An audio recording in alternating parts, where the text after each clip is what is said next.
लाखों लोग झारखंड के वासी जो मजदूरी बाकी प्रांतों में करते थे, वो अपने गांव पर वापस आए। तमाम बेरोजगारी की एक माहौल पूरे देश में रहा है। इकोनॉमी की क्या हाल है ये आप मेरे से बेहतर जानते हैं। भारतीय जनता पार्टी उस पर चर्चा नहीं करती है। अनएम्प्लॉयमेंट का क्या हाल है इस पर चर्चा नहीं करती है। साफ तौर से मैं कहना चाहता हूँ कि मनरेगा जो कांग्रेस पार्टी की देन इस देश के लिए रही है, मनरेगा के माध्यम से हमारी सरकार ने मार्च से लेके अब तक 450 लाख मानव दिवस के दिन का पैसे देने का काम किया है। साफ तौर से 7,62,000 बरसात से पहले हम मैन डेज का काम दे रहे थे, और आज के तारीख में भी 6,50,000 मैन डेज का काम हम दे रहे हैं। और ये सरकारी आंकड़े हैं कि मजदूर भुगतान में, जो गरीबों के लिए एक सबसे बड़ी दिक्कत की बात थी, मजदूर भुगतान में झारखंड प्रदेश नंबर 1 रहा है पूरे देश में। मजदूरी में भुगतान देने में झारखंड प्राथमिक नंबर 1 सराहनीय काम रहा। उसमें और बेहतर करने के लिए हम लोग सब प्रयास करते रहेंगे। आपने स्वयं देखा होगा कि कांग्रेस के संगठन के लोगों ने लॉकडाउन के समय पूरी जोर शोर से ग्रामीण अंचल तक, पंचायत लेवल तक जो मदद हो सकती थी करने का प्रयास किया। और जितना मैं अपने कांग्रेस के कार्यकर्ताओं को, नेताओं को धन्यवाद दूं वो कम होगा। परंतु पैंडेमिक अवश्य चल रहा है, परंतु लोगों को जो वादे और जिस भरोसे से झारखंड की जनता ने हमारे गठबंधन को बहुमत दी, और हमने भी इलेक्शन के दरमियान तमाम वादे किए थे।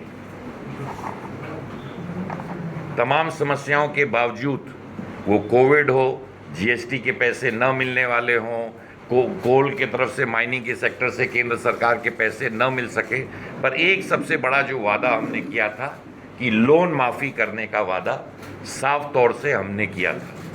आज मुझे बड़ी खुशी है क्योंकि कोविड की वजह से समझते हैं, और बड़े गर्व के साथ मैं कह सकता हूं कि जब लाखों लोग इस देश में, अपने प्रदेश में अपने घर आए, तमाम लोगों को दिक्कतें लॉकडाउन में झारखंड के अंदर हुई, एक भी मौत भुखमरी की वजह से नहीं हुई।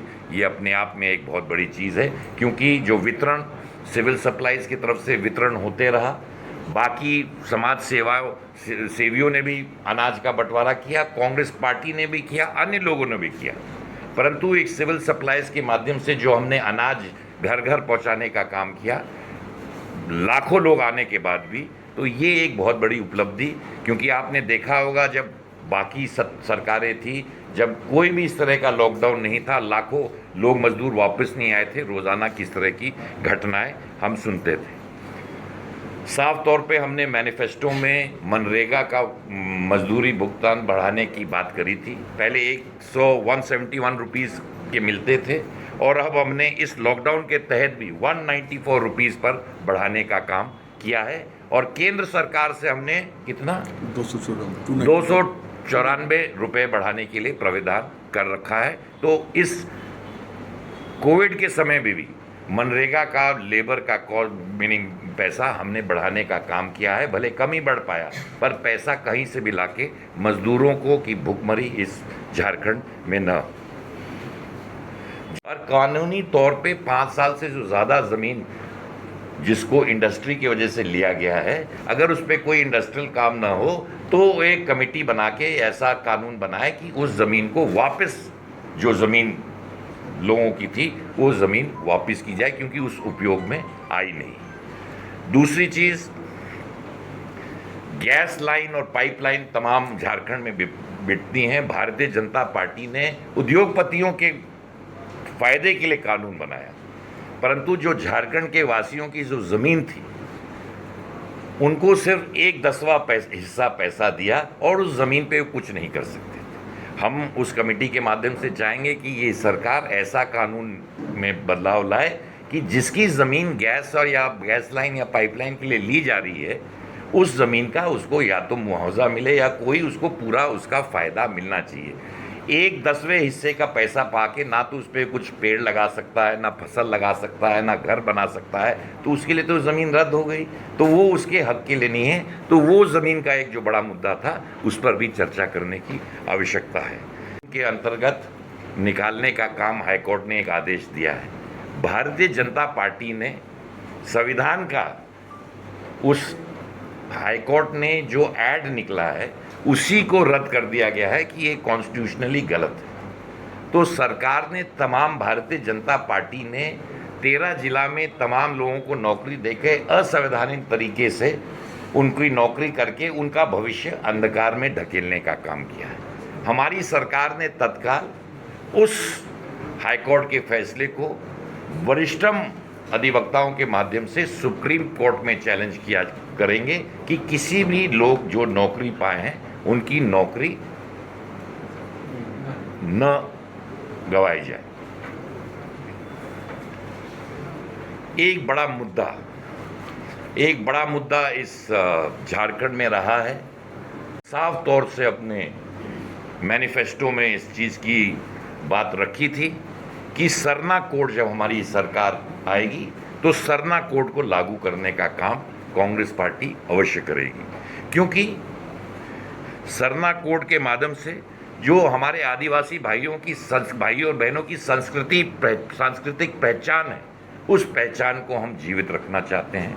उस सांस्कृतिक पहचान के लिए सरना कोड को लागू करने के लिए कांग्रेस पार्टी जल्द से जल्द प्रयास कर रही थी। कोविड की वजह से कोई दिक्कत आई, इसको लागू करने के लिए अध्यक्ष जी तत्काल हम कार्रवाई कर रहे हैं।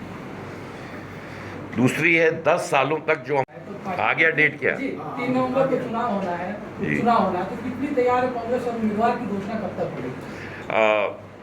आपको जैसे स्वयं मालूम होगा कि माननीय अध्यक्ष जी ने स्वयं वहाँ जाके दौरा किया। हमारे तमाम मंत्रियों ने भी वहाँ तमाम कार्यकर्ताओं से, हमारे संगठन के लोगों को कई बार भेज के माननीय अध्यक्ष जी ने उसका पूरा जायज़ा लिया है। मैं भी वहाँ के ब्लॉक अध्यक्षों से और बाकी लोगों से चर्चा की है और हमें पूर्ण विश्वास है, सिर्फ बेरमो नहीं, क्योंकि बेरमो हमारे कोटे में है, डुमका में भी हमारी प्रयास रहेगा। हमारे कार्यकर्ताओं से साफ तौर से सजग रहने की बात की गई है कि दोनों जगह हमारे कोalition के प्रत्याशी अवश्य जीते। उम्मीदवार जैसे आपको साफ तौर से मालूम है, कांग्रेस में एक प्रोसेस होता है कि जैसे आप यहाँ से आपने बताया शायद घोषणा हो चुकी है, तो यहाँ से नाम लेके हम कांग्रेस हाईकमांड से पेश करेंगे और उसको पेश किया जाए।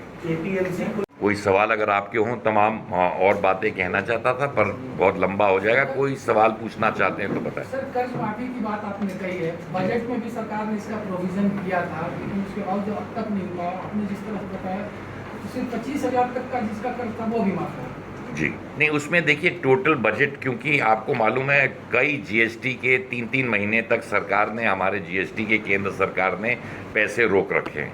हमारे जो माइनिंग के जो सेक्टर के पैसे जो सरकार हमें हमारा हिस्सा देता है, तो हजारों करोड़ रुपए केंद्र सरकार ने हमें, हमारी सरकार को नहीं दिया है। दुर्भाग्य है कि रोज भारतीय जनता पार्टी के नेता कांग्रेस और जेएमएम पर उंगली उठाते हैं। मैं साफ तौर से कहूँगा, हमारे जो झारखंड के भारतीय जनता पार्टी के नेता हैं, कम से कम एक बार तो केंद्र सरकार को आप लोग भी एक बार गुहार लगाइए कि जो झारखंड के और झारखंड वासियों का पैसा है उसको तो देने का काम करे केंद्र की सरकार, क्योंकि ये पैसे नहीं आ रहे हैं। परंतु तब भी क्योंकि ये हमारा वादा था, किसान रीढ़ की हड्डी इस देश का है, तो उसका लोन माफ़ करने के लिए जैसे 9,700 करोड़ रुपए पूरा बकाया 2 लाख तक तो हुआ, उसमें तत्काल 2,000 करोड़ को हमने तत्काल लागू करने के लिए किया है कि जो सबसे निचला किसान है, सबसे छोटा किसान है, जिस पे सबसे ज़्यादा बोझ है, उसको तत्काल साफ करने की बात की है। और मैंने हमारे जो वित्त मंत्री है उनसे भी कहा है, मुख्यमंत्री जी से भी बादल भाई ने बात की है, और मैं समझता हूं कि इसको भी आगे और भी इसमें देने का काम तत्काल करेंगे। परंतु ऋण माफ़ी का काम झारखंड में का पैसा उपलब्ध नहीं था, उस पर तत्काल कार्रवाई करके मुख्यमंत्री जी से भी मेरी वार्तालाप इस पे हुई। तमाम उस पर कार्रवाई हो चुकी है, तमाम फंड रिलीज हो गए हैं और बाकी भी फंड जो होने हैं उस पर भी कार्रवाई शुरू हो चुकी है। एक जो बड़ा मुद्दा हमने साफ तौर पे कहा था, हमने सारे मंत्रियों से बातचीत की है कि हमारे मैनिफेस्टो में साफ तौर पे लिखा था कि हमारी सरकार बनने पे जो सरकारी नौकरियां खाली हैं उनको भरा जाएगा। तो हमने सारे मंत्रियों को साफ तौर पे उनके मंत्रालय में कौन कौन सी नौकरियां खाली हैं, कितनी खालियां हैं, उस पर कार्रवाई होनी चाहिए। और माननीय मुख्यमंत्री जी से भी आप लोग सब मंत्री मिलके ये चीज़ रखेंगे जो गवर्नमेंट, क्योंकि हम समझ सकते हैं, आप भी समझ सकते हैं कोविड की वजह से क्या हालात बजट के हैं, पर तभी भी जो हमने वादे किए थे उसमें तत्काल इसी वर्ष कार्रवाई शुरू होनी चाहिए कि गवर्नमेंट में जो नौकरियां खाली हैं उनको शीघ्र भरने का काम शुरू होना चाहिए।